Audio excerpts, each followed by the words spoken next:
So normally, in a lot of Science Mind centers, during the month of January, the tradition is to go over the first 4 chapters of the Science of Mind, kind of like a refresher, boot camp. And you know what? This is crazy. I've been here on the 15th. It'll be 7 years. Good, very good. Thank you. Yeah.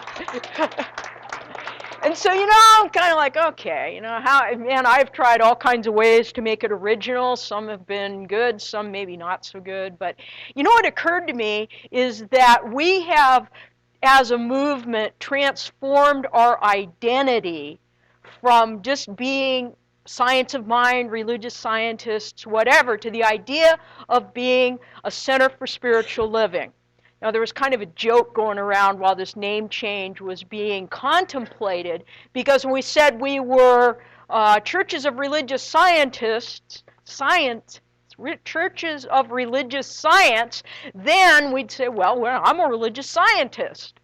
And, some people are uncomfortable with that. I still say it to this day. And the joke going around on the minister's listserv is, well, if we're not going to be religious scientists anymore, what are we going to be? Spiritual livers?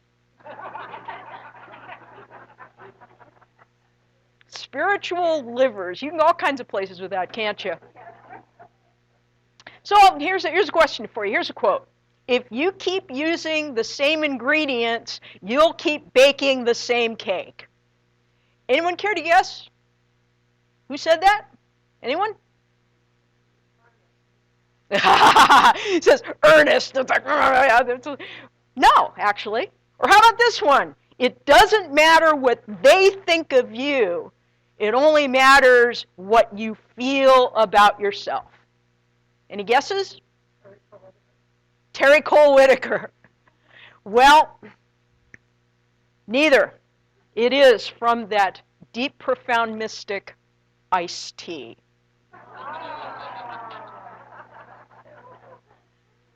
Now, I don't know what his spiritual path may be, but he's certainly very prolific about having come up through the school of hard knocks, big time.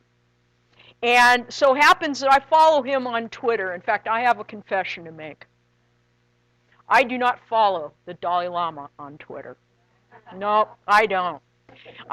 Now, Facebook, okay, that's something else. But Twitter is kind of like my, this and that. I follow primarily people in the entertainment industry on Twitter, actually. Actors, some writers and producers. But the interesting thing is that, these are people that I like or that I know or that I gravitate toward. And the thing that's really interesting is that the type of people that I follow will be the ones that'll quote Rumi or Hafiz or Deepak Chopra, or they have some of their own wisdom.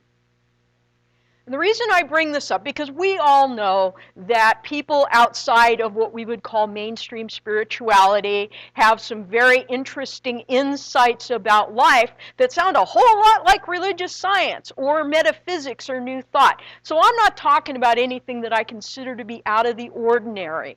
However, the point that I'm making is that spirituality is everywhere if we look. And what I want to explore in the next couple 3 talks is, what is spiritual living? We say that we are part of the Centers for Spiritual Living, although we don't say we're spiritual livers.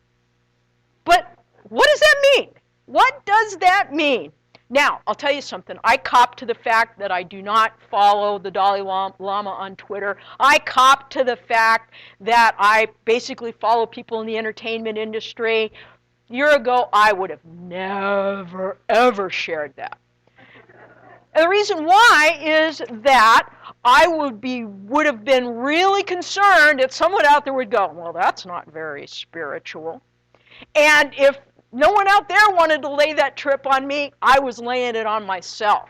Because there was still part of me that thought there was my spiritual life, and as a spiritual person, I had to show up in this way and that way, blah, da, da, and read this and do that, be interested in this. And then there was the other part of my life that some people might not consider to be spiritual.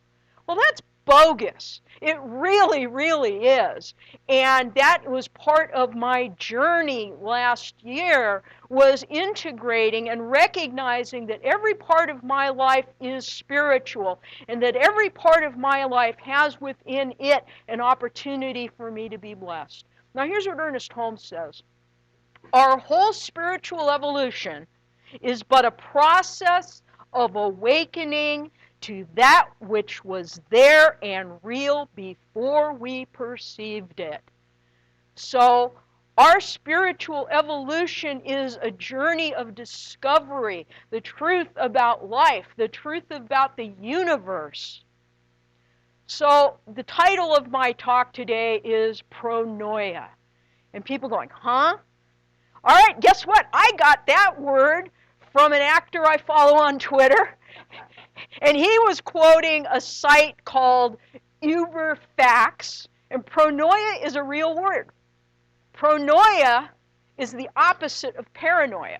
Now, we all know what paranoid is, right? It's looking over your shoulder, they're out to get me, right? Pronoia is the belief that the universe is conspiring for our good. The suspicion that the universe is in a conspiracy on your behalf. Albert Einstein said that the most important decision we make is whether or not we live in a friendly or hostile universe. So, what's your take on that? What's your decision? Do we live in a hostile universe or do we live in a friendly universe? Ernest Holmes says, there is a power for good in the universe greater than you are, and you can use it. Are you buying that? Metaphysics 101 says that what we believe has a direct impact on our experience of life. This is nothing new. I have said this. Doug's reading spoke to that, and he referenced Buddhism, Toltec wisdom. Another quote from Buddhism is, everything is in mind. So what you believe to be true about the universe, guess what?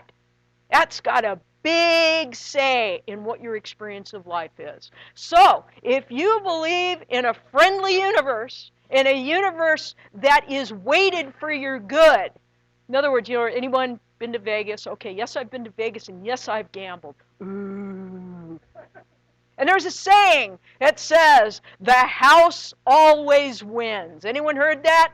That the die are weighted, that it's a fix. After all, they are in it to make money, right? Well, guess what? The universe is weighted in your favor. The house always wins. The house of God, the house within you, the essence of who you are, is a winner. The Apostle Paul in the book of Romans, and in fact, Romans chapter 8 has a number of quotes about our relationship to the divine and our experience of life. And one of the things that Paul says is, if God is for us, who can be against us? Now, again, God has many names. So whether it's the universe, whether it's spirit, regardless of the name, if that power, that presence is for us, then what's the problem? What's against us? Las Vegas. Because you really don't have to even go that far, do you? Alrighty then. But if God is for us, who's against us? Or, same chapter, he says that, and you've heard this one, all we know is that in all things, God works together for the good of those who love him and who have been called according to his purpose. Okay, let go of the separation language for a moment and think as a metaphysician.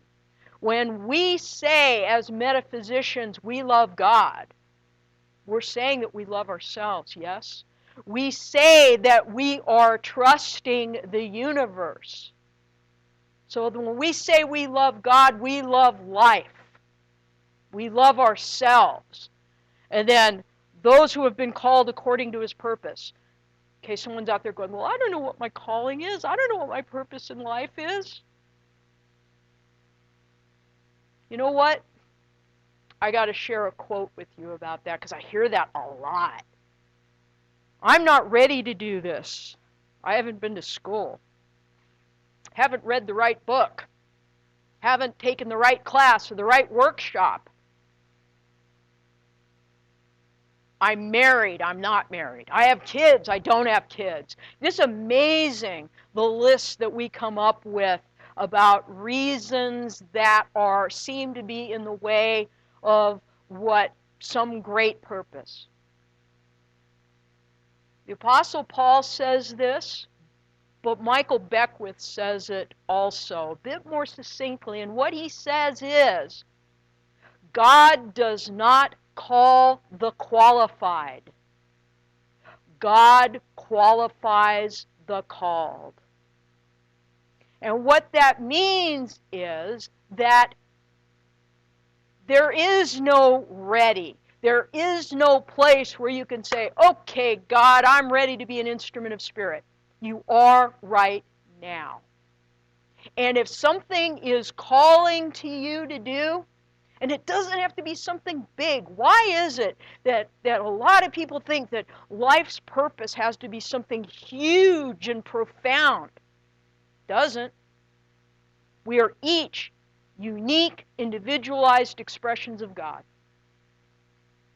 We are not all Nelson Mandela, nor do we have to be. We are not all, but we have within us that potential. We are not all Jesus Christ, Jesus of Nazareth. Christ is no one's last name. It is the Christed consciousness. But Jesus himself said, greater things than I have done shall ye do. We are not anyone else other than ourselves. Now, I love this Ernest Holmes statement, and I use it a lot. And basically, says it many different ways, and the paraphrasing it is, if the good you desire brings more good, more happiness, more joy, positive adjective, and harms no one, and I will add parenthetically to that, including ourselves. So if the thing we desire is about bringing goodness into the world and is not going to harm anyone, including ourselves, Ernest Holmes says that is God's will for us. So when Paul talks about being called according to his purpose, what I believe he is saying is that we are being called to good and that all things work together to support that. Okay, that's a good idea. I like that. Yeah, that's cool. How does that happen? Now that's another thing, is we get all caught up in hows. We think that we're called to do something. We think that we desire a certain thing, and that human part of us goes straight to, now how on earth is that going to happen? How's that going to work? Some of us, and yeah, I'm among them, even try to devise a plan. Now that's not necessarily a bad thing. That's not necessarily a negative thing, so long as it is done from the consciousness of co-creation. But it's kind of the razor's edge about getting involved with the how. We can leave the how to the universe. We can. And again, Jesus talks about, and you've heard this one, behold the lilies of the field, right? They sow not, they do not toil. I'm paraphrasing here. He said it better. But the lilies of the field, they don't do anything to earn their sustenance, their existence, anything. They just are. But guess what? They have enough sun, yeah?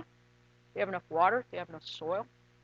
And they flourish and they bloom through no effort of their own. You ever seen a squirrel on a street corner going, "We'll chirp for nuts"? They don't have to. There is an abundance of nuts for the squirrels. You know what? I didn't even go there.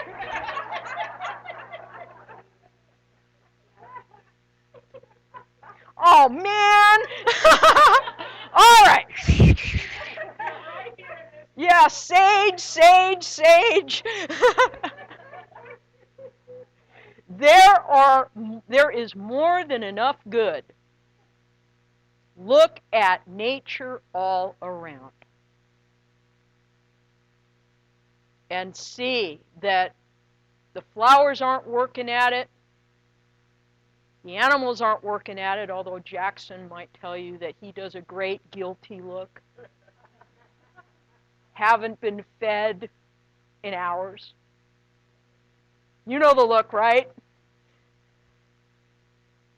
The truth of the matter is, so God is operating through me as a source of Jackson's supply. Okay, that's cool, you know?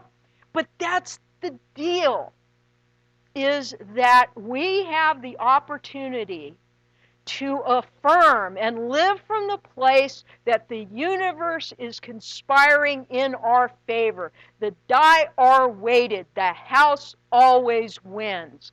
God's will for us is good. We live in a friendly universe. So what if all of our choices and all of our actions were based on that supposition, on that belief? What would we choose? A lot of times when I do affirmative prayer, I use the phrase that the universe is conspiring together to bring forth. Perhaps it's healing or source and supply, but whatever that good is, that the universe is taking on form and experience at the perfect time and in divine right order. I like that idea, do you? The consciousness we bring to everything defines our experience of it. And I believe that that's part of what the idea of spiritual living is.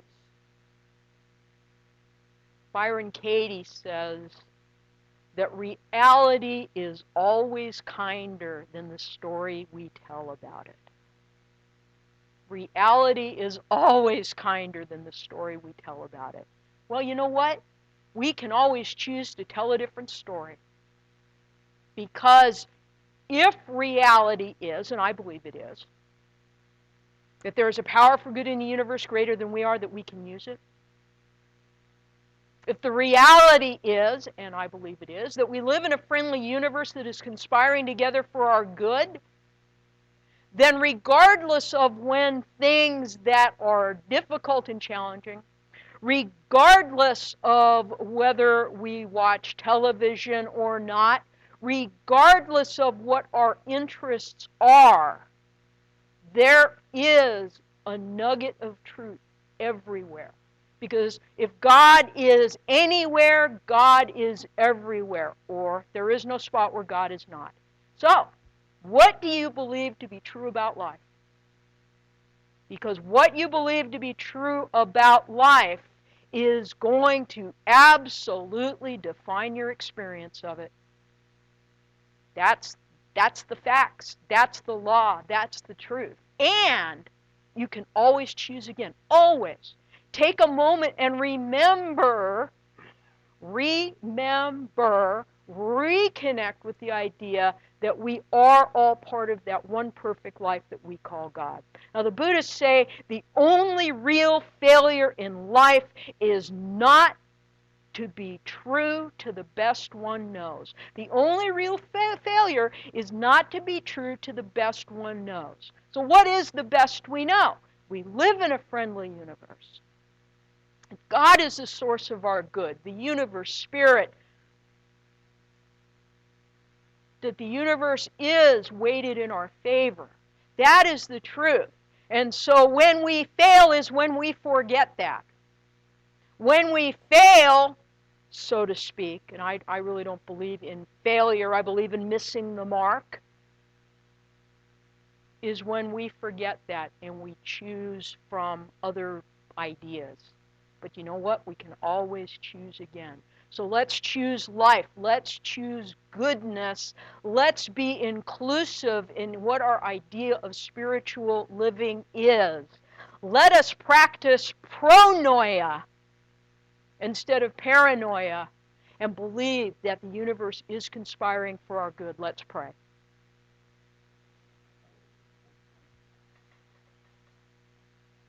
So in this moment, I absolutely affirm the presence of divine love, operating in, through, and as all life and all creation, living, moving, and having its being in, through, and as me right here and right now. That I am one, that I am connected.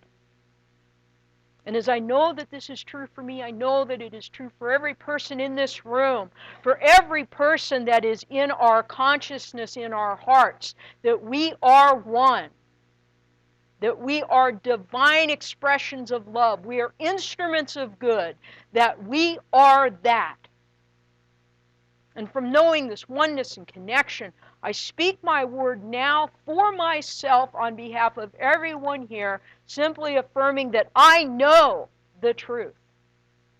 I know that God is for me. I know that I live in a friendly universe that is conspiring for my good. I know that divine love is taking on form and experience in perfect time and in divine order to support my greatest and highest good in life. I know that every desire is a nudge from God, and that with that desire comes the means for its fulfillment. I know that I am always perfectly sourced and perfectly supplied. And so I just give great thanks for knowing that God is my source and my sufficiency in all things. That life is good all the time. And it is with a grateful heart that I release these words now into the law of mind, knowing that divine love is doing perfect work in my life right here and right now. I let go, I let God, I let it be. And affirming this together we say, and so it is.